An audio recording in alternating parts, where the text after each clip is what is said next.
Hello, my name is Mark Jones. I've recently been recruited as a firefighter here at Mid and West Wales Fire Rescue Service. I'm stationed at Swansea West in Sketty. I've been in post now coming up to 24 months and I've been asked to give a few answers to some questions regarding dyslexia. I was diagnosed in school when I was about 13 years old.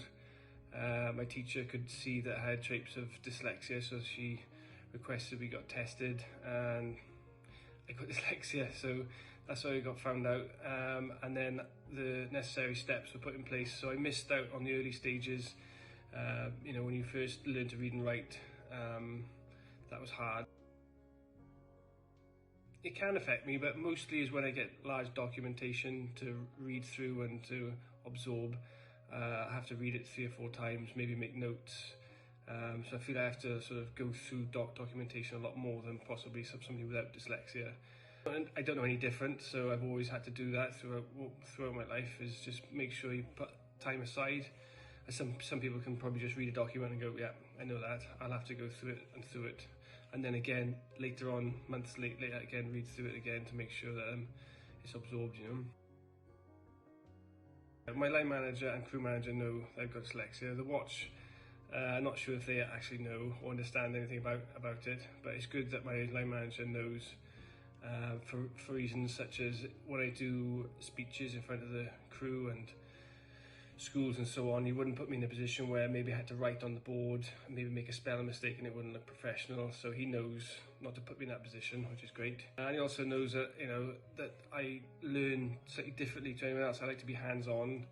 I like to see how things work, as well as having documentation to back it up as well. They've been amazing from day one. They've offered me a whole range of packages to help with dyslexia. There's a big scale of dyslexia, from severely dyslexic to mildly, and amazingly, a lot of people are dyslexic. They don't even know. So there's things like when I read text, if it's on a white piece of paper, black print, it's such a contrast that it's quite hard to read, and sometimes it feels like the letters are moving. So you can put like a film across it, different colours affect different people. Mine's like a bluey one, and it softens the look of the print, and it's easier to read. There's apps where you can put them on the computer and it'll read a document to you. There's lots of things on the market now, so yeah, they've been great with that, all help and asking me along the way if everything's okay and how I'm getting on and stuff, so that's been good. Go for it. It's a lot of hard work. I put a lot of time aside. It took me 5 years to get in. I had to learn again, go back to, pretty much go back to school, learn how to learn, if that makes any sense. Yeah, to put a lot of work in. It's paid off, best job in the world. It's so rewarding, so proud to be part of the Fire Rescue Service. So, yeah, just prepare to put the time in and look for help. People are there to help and support you all the way, so go for it.